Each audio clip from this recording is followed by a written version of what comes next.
Okay, well, good day, everybody. I'm really excited to interview Denise Bowen today. And she's managing director of Jason and Denise Gervais franchise, which has been one of the top franchises in the world for many, many years. So it's exciting to, talk to her and see how she's joined the franchise and running it and learn from her. So Denise, thank you so much for your time today. I really appreciate it. Thanks for having me. Yeah, so we can get right into it. Tell us where you are and a little bit about yourself, and we can share your story. Perfect. So I'm actually located in Boston. I moved here earlier this year, but our WSI agency operates out of Canada. So we originated in Milton, Ontario, which is just outside of Toronto. But we've recently acquired another agency in Calgary. So we've moved everybody fully remote, which has allowed me to also work in Boston, and we serve all of Canada coast to coast.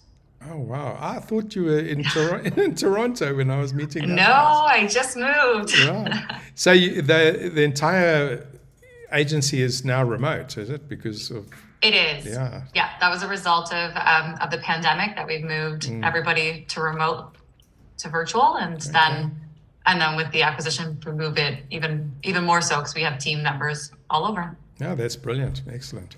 Yeah. We were also remote, and then I brought everybody back into the office after the pandemic. While during the pandemic, and I just found that we hire a lot of younger people as well here in South Africa, and trying to get them to learn when they are remote, when you just sort of your first job sometimes is not that easy. So it's normally quite a challenge to, I think, develop young people in the business remotely, but you've obviously catered for that by taking over other franchises.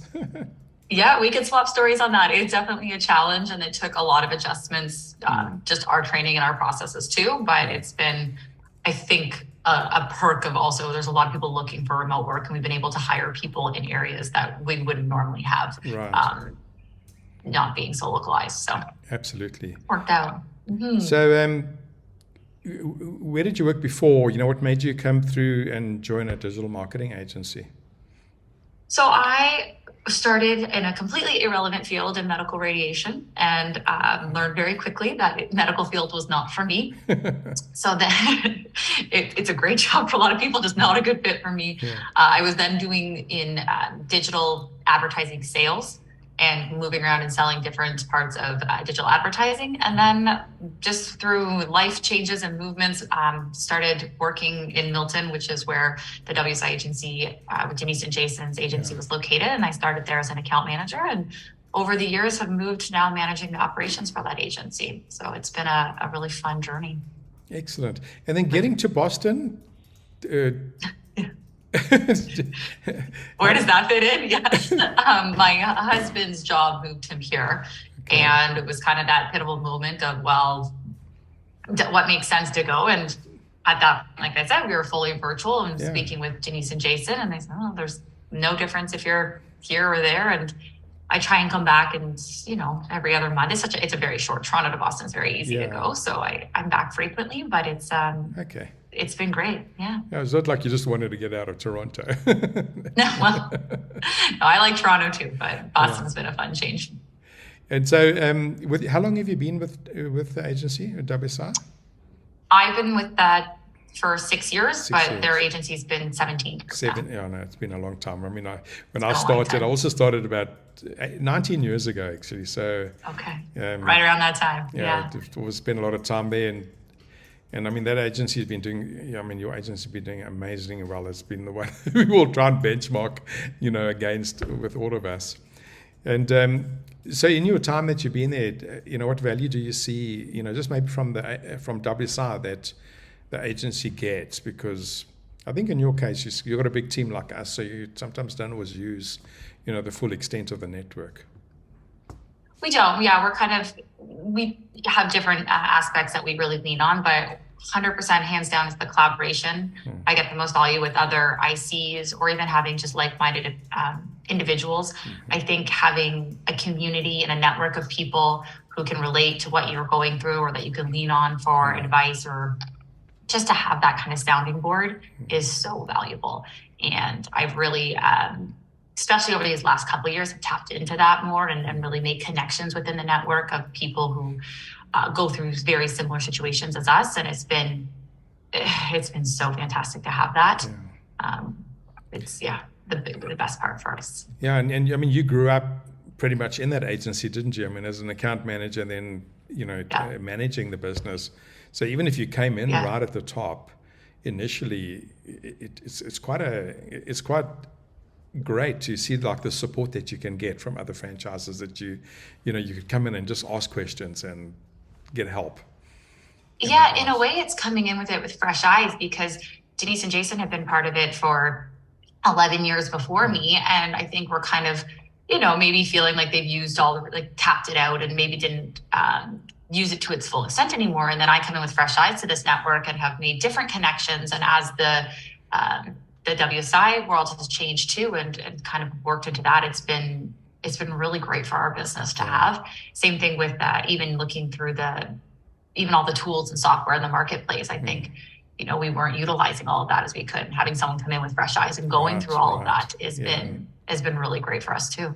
That's great. I'm busy, doing the same thing. I'm getting succession planning in place for myself. Yes. And I've also got a managing director in there, and it's exactly that. They bring a different view. After being in the business for so long, it's quite good to, get a fresh, like you say, a fresh set of eyes looking at it and seeing how you can take it further. Mm-hmm, absolutely. So, how's your typical week go? Because I mean, obviously, you're doing a lot of management, but pretty much what could you share with us as to, how you approach your week's work? And this is the favorite part, is that there is no day is the same, no week is the same for me. Everything from, we have a lot of internal management at this point for me, so a lot of internal meetings, but I'm still heavily involved in all of the proposals and the new business development as well. Okay. And then some of our existing client relations and those kind of client meetings. So it's nice that it's constantly changing depending on the day, depending on the week. I'm trying to find more time to step out and work on the business, not in it, because you can get sucked into the day-to-day so quickly. Absolutely.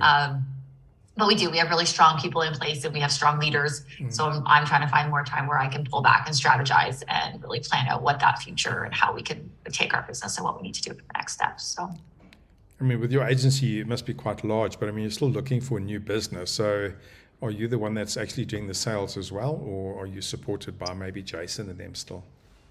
Jason still leads our business development, but then I am in all of our discovery and proposals as far as just scoping. And it's kind of one of those things where I have to be responsible for the delivery. So having that connection between what's being sold and what has to be delivered has been really important for us, especially as part of the planning is to have Denise and Jason further and further removed. So being not as familiar with the operations anymore and how everything is delivered, you can't have that business development be on this island.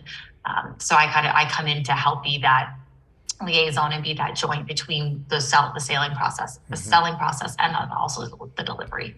Oh, excellent. And with you being there, I mean, we've all faced challenges in the businesses, and I mean, you guys have overcome many. Are there any obstacles that maybe you have come across while you were, running the business that you could share with, and maybe how you overcame it? Yeah, it's been the last couple of years, I think, for everybody has been pretty pivotal and changing. So I think one of the big things is we were heavily verticalized before the pandemic, and we were in the home improvement space, and that was kind of our main focus. I mean, most of our clients were in that. And with lockdowns, and especially where we were, our verticals no longer needed marketing because everybody was at home and looking for home improvement businesses. Right. And so people weren't needing to get new websites and have marketing plans and these things, because literally you just had to have a shovel and a landscaper could get jobs. Like the wait lists were so crazy, right? And so no one wanted to spend time on marketing. So it was that we needed to shift, because as far as getting new business, our verticals no longer needed us. And that was what we heavily relied on before. So it was really interesting and challenging year for us, looking into, okay, how can we change and pivot this to try and find different industries, and just kind of starting that from scratch, because it's so much easier when you have case studies and stories of relevant businesses. But when we're having to change that and go after different industries, it was a difficult time, but it was a really eye-opening that we needed to have more of a variety of our client base in different verticals, because when things like this can happen,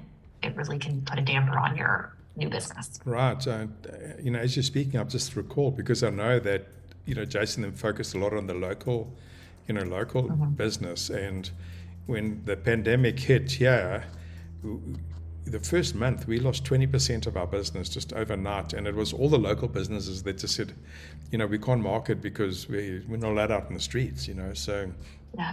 It was quite an impact to, we had a lot of other B2B clients, but it was just not with everybody like you. I mean, that's quite a lot of effort that you have to put in to switch, to something else. Yeah, it was all new research and trying to find out how to speak and relate case studies or change our results and pretty much change our sales approach to then be relevant for a different industry. And because the industry we've used for years just no longer needed our services for new business development. Wow. So. And so you obviously bring a lot of organization skills to your business, but what are the best skills that you find is really adding value to the business? I am a process person. I'm very detailed in process, but I actually think more than that is I've always had the ability just to build relationships. I'm a people's person, and I've always built strong relationships, and it's been, primarily started with clients when I was, working more on account management, but now moving more to managing staff. It's been that ability just to be relatable to anybody and build those kind of relationships has really helped, I think, me and our agency just be able to grow and have strong connections with both our staff and make that kind of culture, but then also our clients. We have a really long lifetime line of our clients, and we like to keep them for a long time. Yeah. Yeah, no. I remember actually asking Denise to share some of her processes with us as well, because I think your whole business has been like that, quite focused, and it's really great, to document what you do, so that as you're bringing on new team members on board, it's easier, to get them going. It is. Our favorite saying, and it's how we train everybody, is results times relationships equals retention. Yeah. And the results can fluctuate, but if we have had so many examples of having strong relationships has helped us retain clients through the ebbs and flows of their results, because the relationships we have in place. So that's our motto. It's how all of our account managers get trained, and we kind of just feed that line. And we put such a high emphasis on those relationships because we've seen how it can carry you through difficult results times. Absolutely.